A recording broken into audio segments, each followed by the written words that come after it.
Hola, buenas, soy Renzo Villegas y el día de hoy voy a entrevistar a Elsa Torres con el objetivo de conocer más acerca del área de laboratorio y enfermería. Elsa es técnico paramédico de enfermería y paramédico en laboratorio y banco de sangre. Un técnico paramédico en enfermería brinda cuidados básicos de enfermería y asiste en procedimientos médicos. Tiene contacto directo con el paciente.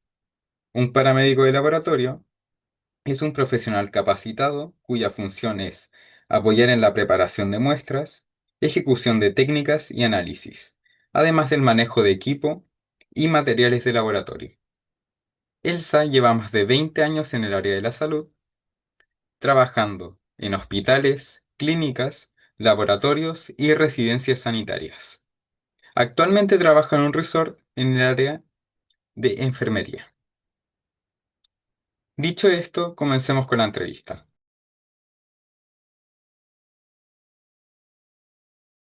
Buenas tardes, me encuentro ya con Elsa Torres, es técnico paramédico de enfermería y paramédico en laboratorio y banco de sangre. Cuéntame, Elsa, ¿cómo estás? Hola, buenas tardes. ¿Cómo estás tú, Renzo? Muy bien. Te vengo a hacer unas preguntas para conocer más acerca de tu área laboral. Si te parece bien si comenzamos? Sí, perfecto. Bueno, como primera pregunta te tengo la siguiente. ¿Cómo describirías un día normal trabajando en un hospital? Ya. Un hospital, primero que nada, tú tienes que recibir turnos. ¿Ya? Los turnos son de 8 a 20 o de 20 a 8 de la mañana, por lo tanto, tú tienes que saber en qué condiciones tú estás recibiendo tu área de trabajo. Por lo tanto, se juntan el grupo de paramédicos junto con el enfermero que esté de turno y pasas por cada sala, que puede tener un promedio entre 8 a 10 camas con cada paciente, en donde tú tienes que ir presentando cada paciente con su diagnóstico médico y las condiciones médicas en las cuales se está recibiendo con el día específico del turno. Es decir, si estuvo con temperatura, si se descompensó durante la noche, por qué ingresó, cuántos días lleva de ingreso. A su vez, hay que revisar las condiciones del paciente, de cada uno de los que está en la sala. Si está con cambio de pañales, con cambio de sábanas, con su medicación al día, con el control del ciclo, qué exámenes tiene pendiente, si tiene algún procedimiento que realizarse en el día, es decir, no sé, se tiene que llevar a algún tipo de examen, a un escáner, a una operación. Entonces, todo eso es lo que hay que coordinar dentro del día y para eso tú presentas a cada uno de los pacientes que está en la sala, sean o no los pacientes tuyos. Y luego uno se divide el equipo de trabajo, quién se encarga de cada paciente. Eso es un día normal como tú empiezas a trabajar. Ya, muchas gracias. Mencionaste que trabajas en conjunto. ¿Me podrías mencionar con quiénes trabajas? El área hospitalaria siempre va a estar funcionada de la siguiente orden. Vamos a ir desde la escala del más alto al más bajo. El más alto siempre va a ser el médico de turno. Luego le va a seguir el enfermero de turno. Luego tenemos el área de los paramédicos. Luego tenemos el área que no es menor y también es importante, que vendría siendo el auxiliar de servicio, quien nos va a hacer apoyo a los paramédicos para la atención del paciente. Bien. Como segunda pregunta te tengo, ¿qué medidas de seguridad hay en un laboratorio? Tengo entendido que trabajaste durante 11 años en un laboratorio. ¿Me podrías contar acerca de eso? Bueno, trabajé 11 años en el Hospital de Quilpué, en laboratorio clínico. También he trabajado en el laboratorio del Hospital Regional de Punta Arenas. Ahí trabajé un margen de 7 años. Eh, el trabajo en laboratorio es muy distinto al trabajo en el área clínica. Como tú lo mencionaste antes, Renzo, yo trabajo tanto en el área clínica, porque soy técnico paramédico de enfermería, y a su vez también técnico de paramédico en laboratorio. Las medidas de seguridad en el área del laboratorio son las siguientes, muy diferentes al área clínica, porque en el laboratorio nosotros estamos trabajando directamente con los virus, con las bacterias, las deposiciones, la sangre, por lo tanto son muestras biológicas, residuos biológicos, que tienen mayor grado de contaminación con uno. ¿ya? Y mayor grado de contaminación de mezclarse entre muestras. Por lo tanto, tú tienes que tener, lo primero, las medidas de seguridad, guantes, ¿ya? Tu vida son los guantes. En algunos casos tienes que usar mascarilla, tienes que usar un protector facial también, siempre tu uniforme, ¿ya? Que es el paso número uno. A veces también tienes que usar delantales de protección cuando trabajas con muestras que son muy peligrosas, como por ejemplo las muestras de TBC, que vendría siendo de tuberculosis, cuando trabajas con parásitos también, porque es muy fácil que tú respires y que tú te infectes. Por lo tanto, esas son las medidas de seguridad para ti, ¿ya? Y para no mezclar las muestras. A su vez, cuando llegan las muestras al laboratorio, tú tienes que tener las precauciones de que las muestras realmente te sirvan para procesarlas. Y eso tú lo haces haciendo una etapa que se llama preanalítica, en la cual tú recibes la muestra, recibes la orden, sean muestras de sangre, de deposición, de orina, ¿ya? De desgarros, de cultivos, y tú tienes que ver que la muestra cumpla las condiciones para ser procesada, que la orden también cumpla las condiciones, es decir, que la orden sea igual, el mismo rótulo de la muestra que tú estás recibiendo, para que no sea una muestra cambiada de otro paciente, ¿ya? Y eso es una etapa preanalítica donde tú también estás dando seguridad a la muestra que tú estás recibiendo para poderla procesar. Eso Muchas vendría. gracias. Me mencionaste acerca de de que ven virus, bacterias y muestras de sangre. Em, ¿Tienen algún orden como para ver las muestras? Y en caso de tener un orden, ¿en qué orden ven las muestras en el laboratorio? Mira, el equipo de laboratorio, al igual que un equipo clínico, ¿ya? También está organizado por diferentes personas en donde se dividen en diferentes secciones. Por lo tanto, no es que tengan una orden para funcionar con las muestras. Hay un equipo encargado para las muestras que sean de residuos, como deposiciones, como orina. Otros van a estar encargados de ciertos tipos de muestras de sangre, otros de desgarros, que vendrían siendo los, los pollos que uno le llama, ya el escupo. Hay personas que van a estar encargadas de las muestras que tienen que ver con relación al SIDA. Entonces, es todo un equipo que está diferente encargado. A su vez, también hay una prioridad, como tú bien lo mencionas en tu pregunta, que viene siendo las muestras de urgencia, ¿ya? Que no necesariamente son las muestras que vienen del servicio de urgencia, sino también de los servicios que están dentro del hospital o de la clínica, como puede ser medicina, cirugía, que es porque un paciente se descompensó o porque tienen que llevarlo a pabellón y porque necesitan saber en un margen de ojalá menos de una hora el resultado de esa muestra para saber el médico qué procedimiento va a determinar, ya sea lo opere, le dé un medicamento, le haga una transfusión. Entonces, eso pasa por otro canal, otro conducto de un equipo de trabajo que se preocupa solamente de recibir estas muestras que son de urgencia y que no se pueden pasar del margen de una hora en ser recibidas y procesadas y entregadas el resultado. Entonces eso vendría siendo como la prioridad. Bien, muchas gracias. Respecto a lo que me dijiste, puedo notar de que en tu área de trabajo se suele ayudar mucho mutuamente, trabajan todos como en conjunto, ¿cierto? Exacto. En el área hospitalaria, ya sea el área clínica o el área de laboratorio, siempre tienes que trabajar en conjunto, ¿ya? Tú tienes que confiar en el equipo de trabajo con el que tú estás, tienes que seguir ciertas normas, ¿ya? Porque tienes que tener un protocolo para trabajar. No te puedes saltar los pasos. Si te saltas los pasos, no vas a tener el resultado esperado. Y en este caso, en el área hospitalaria, ya sea clínica o sea en este caso laboratorio, el resultado esperado es netamente para salvar una vida, ¿ya? Porque el gesto mínimo que tú hagas, ¿ya? Entregar un medicamento, tomarle el ciclo, que vendría siendo tomarle el pulso, la temperatura, cuánto está respirando, todo eso al final del día va a ser un beneficio para el paciente para saber en qué condiciones está. Lo mismo que el examen de sangre.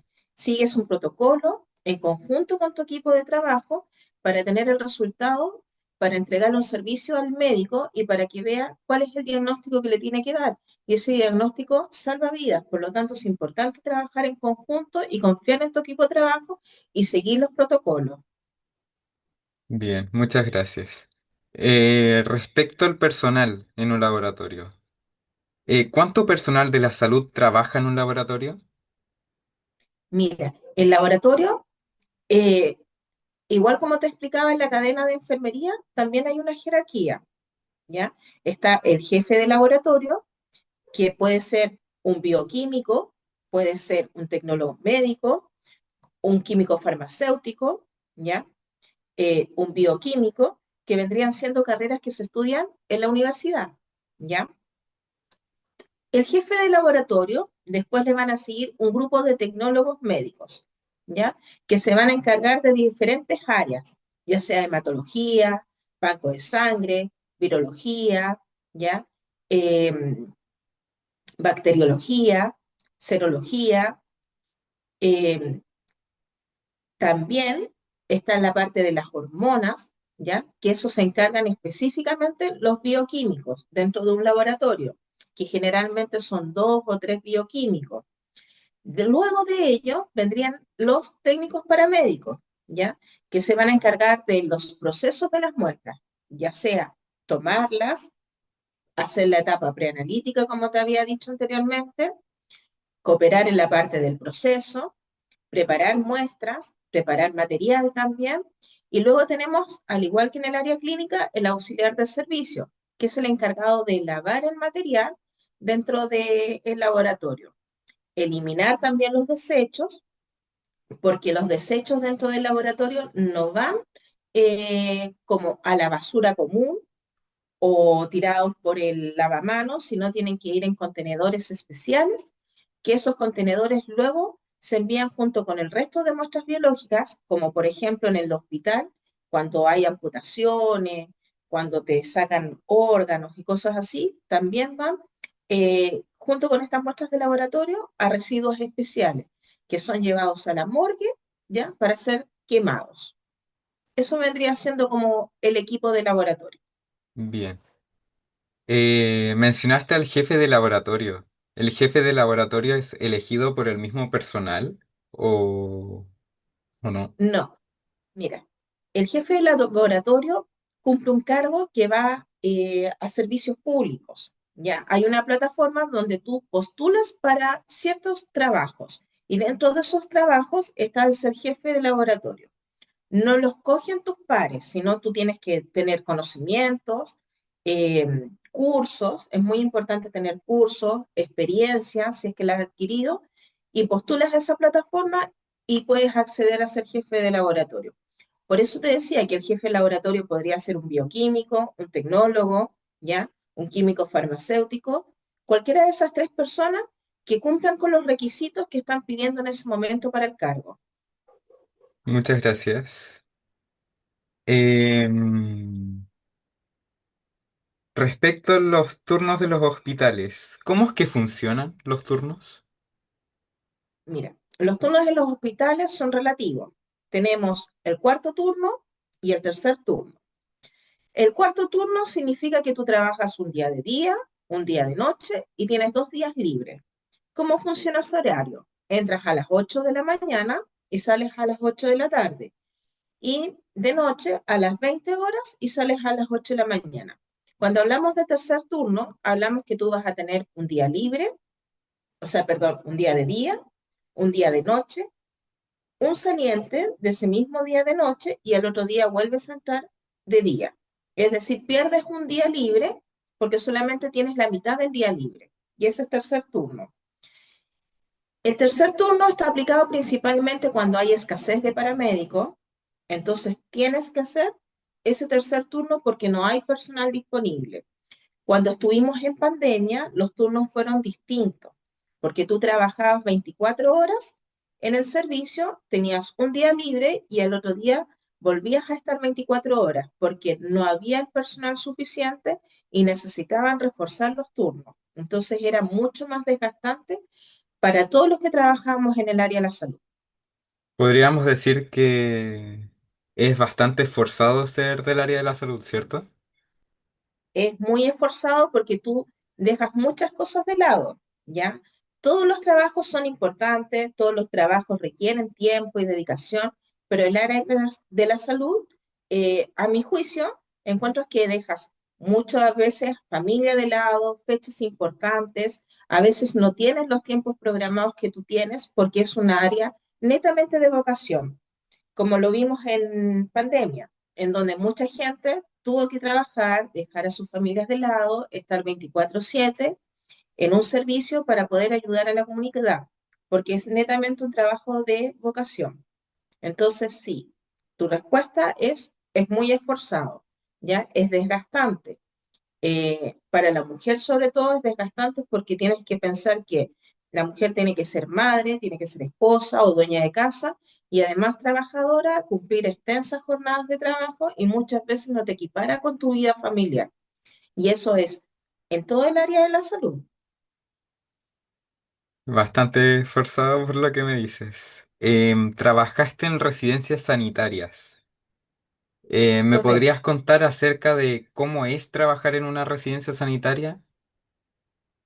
Mira, cuando fue la época del COVID, tuvieron que crear las residencias sanitarias, que si todos no lo saben, eran lugares de acogida para las personas que estaban con el COVID-19, que no requerían mayor complejidad, es decir, no eran personas que necesitaban oxígeno, no estaban entubadas, sino eran personas que estaban contagiadas de menor complejidad, que necesitaban sus medicamentos y necesitaban estar de manera aislada para no contagiar al resto de su familia o a la comunidad. Esas eran las residencias sanitarias. Por lo tanto, tú tenías que trabajar ahí con todas las medidas de resguardo. Tu protector facial, ¿no es cierto? Tu delantal protector, tus guantes. Tenías que hacerles el control de ciclo para ver que la persona se mantuviera en el rango estable, ¿ya? Y no hubiera un cambio, ¿no es cierto?, de su oxigenación pulmonar, porque si eso ocurría y la persona empezaba, ¿no es cierto?, a perder oxígeno y saturaba muy bajito, saturar bajo significa que su nivel de respiración es muy bajo, no le llega el oxígeno adecuado al cerebro y por lo tanto pueden haber paros cardíacos, desmayos. Y si eso ocurría, nosotros teníamos que derivar inmediatamente al hospital. Ya en este caso los servicios eran la UCI. Por lo tanto, teníamos que estar pendientes de controlar a cada una de las personas. Eran familias a veces enteras que estaban en la residencia sanitaria. Teníamos que entregarles la alimentación también, que venía toda sellada, y que teníamos que entregarlas con todas las medidas de resguardo. Y a su vez nosotros tomar todo el resguardo necesario para no contagiarnos y contagiar a nuestras familias. Porque si bien estábamos ahí 24 horas, teníamos un día libre que estábamos en nuestros hogares y que podíamos también ser flujo, ¿no es cierto?, de contagio entre la residencia sanitaria y nuestro hogar. Muchas gracias. Eh, Era complejo trabajar en una residencia sanitaria por lo que me dices. Era muy complejo, uno también trabajaba con mucho miedo, si bien el trabajo era muy distinto a trabajar en el hospital, que era mucho más duro, más severo, tanto en la parte física como emocional, también era un trabajo que tú tenías que tener muchas medidas de resguardo, ¿ya?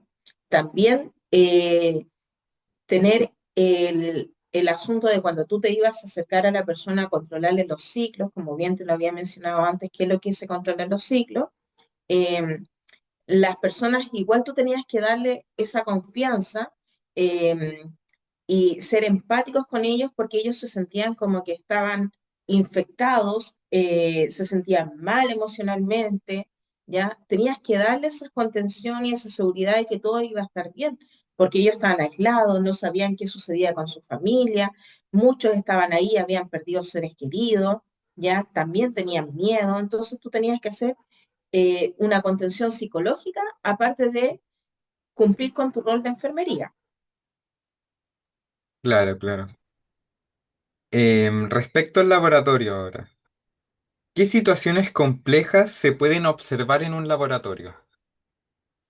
Mira, en un laboratorio, la situación más compleja vendría siendo las muestras, ¿ya? Mezclas de muestras. Tienes que pensar que cada muestra, sea de sangre, de posición, orina, es una vida, ¿ya? Por lo tanto, es un diagnóstico para resguardar esa vida, para darle el medicamento adecuado, la operación adecuada, por lo tanto, es una vida. Si tú no tomas las medidas de seguridad, ¿ya? Puedes mezclar muestras, por lo tanto las contaminas. Y estamos hablando de que una persona puede perder un diagnóstico, ¿ya? Asertivo, puede perder una hora médica, puede perder una operación, puede perder la vida. Por lo tanto, esos son riesgos que pueden suceder si tú no tomas las medidas de resguardo que tienes que tomar. Lo otro que también, como estamos trabajando con desechos, ¿ya? Biológicos, es muy fácil que tú también te contamines si no tomas tus medidas de seguridad y resguardo. ¿Cómo te puedes contaminar? Fácil. SIDA, ¿ya? Una tuberculosis, ¿ya? Te puedes infectar con los miles de virus que están ahí trabajando, porque tienes que pensar que son muchas bacterias, muchos virus que tú estás manejando. Entonces, si tú no usas tu mascarilla, no usas tu protector facial, no usas tus guantes, tú te estás poniendo 100% en peligro. O sea, con cada muestra que tú estás manejando, estás arriesgando tu vida. Claro. Em, en caso de que una muestra se interprete mal, ¿cuál es el procedimiento que se debe seguir? Cuando una muestra se interpreta mal, estamos hablando netamente de que no hubo un procedimiento correcto, ¿ya? Es decir, como te decía yo, en la parte preanalítica, el recibir la muestra, comparar la muestra, que coincida el rótulo con la orden médica, ¿ya? Si no hacemos esos pasos que uno los ve tan simples, ¿ya? Podemos recibir una muestra de Juan Pérez con una orden de María Brito y procesarla y mandarle el resultado a María Brito con la muestra del Juan Pérez. Por lo tanto, estamos hablando de un diagnóstico médico, ¿ya? Que vendría siendo una negligencia, que vendría siendo una falla para el paciente y netamente interfiere con su vida. O sea, es bastante grave un error en tu área, ¿cierto? Un error en mi área es fatal, porque eso significa la vida del paciente, un diagnóstico del paciente. Por lo tanto, no hay que saltarse ningún paso, ser súper precavido, seguir los protocolos que ya están establecidos, ¿ya? Tomar los tiempos que hay que tomar para cada muestra, no mezclarla. Ahí tú tienes que actuar siempre de manera fría, lenta. No es un trabajo de que tú estás en rápido movimiento. El trabajo en laboratorio es un trabajo lento, ¿ya? Largo, porque son varias etapas, varios procesos que tú tienes que seguir y no te puedes saltar ninguno, ¿ya? Porque tienes que tomar conciencia de que todos esos largos procedimientos, el protocolo que tú vas a seguir, está llegando a la conclusión de salvar una vida con el resultado. Por lo tanto, no se pueden uno apurar en lo que está haciendo. Bien. Al respecto al mismo área, ¿qué habilidades se aprenden o mejoran en un laboratorio? Mira, respecto a qué es lo que tú puedes mejorar en un laboratorio, básicamente es seguir las normas, el protocolo, como te lo decía yo, la etapa preanalítica, la etapa analítica, que vendría siendo cuando tú procesas la muestra y ves si la muestra está en condiciones para ser procesada, porque muchas veces las muestras que se les toman a los pacientes no están en buenas condiciones, ¿ya?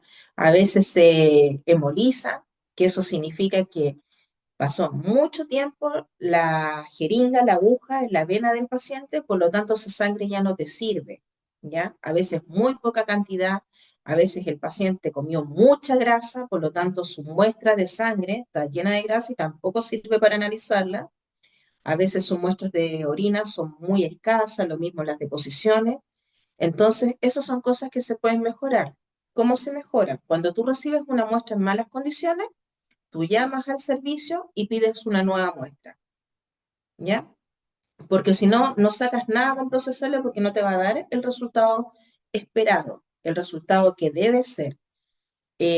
Esas son técnicas para mejorar dentro de un laboratorio, es decir, recibir la muestra, valorar la muestra y comunicar y pedir una nueva muestra si no te sirve. Usar siempre las medidas de protección, no saltarse los protocolos. Cuando hay muestras alteradas, llamar al servicio, informar que la muestra de paciente X está alterada, que tiene tal y tal medición para agilizar los tiempos y que la persona reciba la información y puedan, ¿no es cierto?, intervenir el paciente y no esperar la hora para que el encargado venga a buscar el resultado del examen. Entonces, esas son cosas que se hacen en el laboratorio para agilizar las funciones y mejorar los procesos. Es bastante importante la seguridad para un laboratorio, por lo que veo. A todo Las, esto, el equipamiento que se usa en un laboratorio, ¿cuál es? ¿Con qué trabajan? bueno, siempre el uniforme, ¿ya? Base. Pechera, ¿ya? Que son las mismas pecheras que ocupaban en el COVID, que son los delantales, ¿no es cierto?, de plásticos desechables, los guantes, que puedes usar doble guante, lentes protectores, ¿ya? En el caso que los requieras cuando estás manipulando muestras de deposición, porque las deposiciones, junto con otros químicos, botan vapores. Y esos vapores, ¿no es cierto?, tú los aspiras por todas las vías mucosas de tu rostro y por lo tanto tú adquieres, ¿no es cierto?, esos bichos y esos parásitos que se te van por tus vías mucosas. Mascarilla, imprescindible. Muchas veces cuando trabajamos con otro tipo de muestra, como en el caso de la tuberculosis, hay que usar también un protector facial, que es como un casco, ¿ya? Con una mampara, aparte de los lentes y de la mascarilla, para tener más protección, porque esos son vapores, ¿no es cierto?, que se expanden y tú los aspiras en tu rostro, en tus mucosas, en tu piel.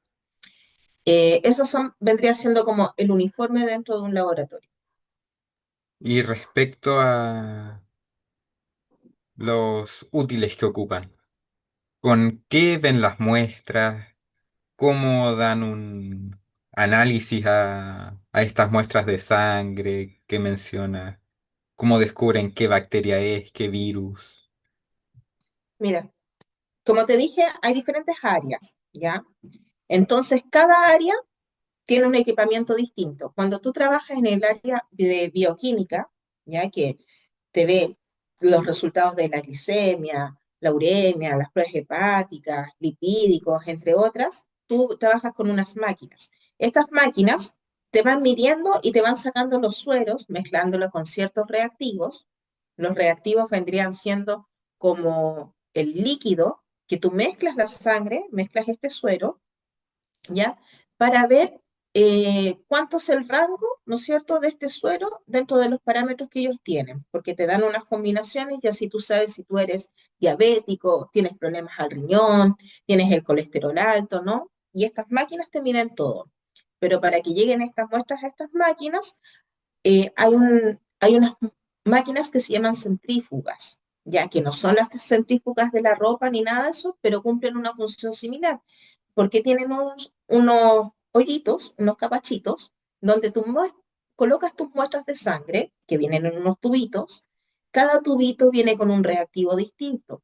Por eso cuando a ti te van a sacar sangre, tú ves a veces muchos tubos, con tapitas azules, tapitas moradas, tapitas rojas, porque cada una de esas tapitas tiene un polvito dentro que te mantiene la sangre y tiene un reactivo especial para analizar el tipo de examen que tú necesitas. Entonces, estas maquinitas, estas centrífugas, te separan la sangre del suero, ya del plasma. Y nosotros trabajamos con eso, con el plasma, con el suero. Para analizar las deposiciones, ya, para analizar la orina, se necesitan microscopios. También para analizar ciertas muestras de sangre, como son los hemogramas, igual. Hay líquidos que son especiales, que se llaman tinciones, eh, en fin, hay mucho equipamiento, pero básicamente son las máquinas específicas, las centrífugas, los microscopios, las pipetas, los tubos de ensayo. Es un equipamiento grande porque el laboratorio es un área científica, entonces tiene mucho material. Mencionaste que se pueden llegar a sacar muchas muestras de sangre. ¿Cuántas muestras puede llegar a analizar un paramédico de laboratorio en un día? Mira, en mi caso específico, eh, te voy a hablar porque el paramédico de laboratorio están las diferentes áreas, como te las había llamado. Serología, virología, deposiciones, tuberculosis, urgencia. Urgencia te hace de todo. ¿ya? En un turno de 8 a 8, yo podía analizar junto con el profesional con este que estaba a cargo perfectamente 300 muestras sola, ¿ya? No te llegaban las 300 muestras solas, de una, te iban llegando paulatinamente, a veces te llegaban más de 300, ¿ya? Y todo eso tú lo tienes que sacar rápido, porque vas con tiempo, pero eso es como el margen de muestras, hartas, muchas. Todo depende del lugar donde tú estás trabajando, al tipo de paciente que tú estás recibiendo, porque no vamos a comparar un laboratorio de la quinta región con un laboratorio de Santiago, donde hay mayor población, pero es mucho el trabajo, es más trabajo que en un área clínica, porque en el área clínica tú sabes que tienes, no sé, 8 pacientes, 10 pacientes, y tú ves a esos pacientes, controlándole el ciclo, cambiándole la sábana, dándole alimentación, mudándolo, haciéndole ejercicio, pero tienes a ese grupo de personas. En cambio, en el laboratorio te van llegando muestras y muestras y muestras, muchas, durante todo el día, donde tú no ves a la persona, pero tienes que cumplir con los procedimientos para analizar esas muestras. Es decir, que hay que trabajar rápido, hay que hacerlo bien y hay que cumplir con ciertos parámetros de seguridad, ¿cierto? Correcto. Bien. ¿Cuál es el máximo de horas que puede trabajar un paramédico en un día? Son los mismos turnos que son en el área hospitalaria, de 8 a 8.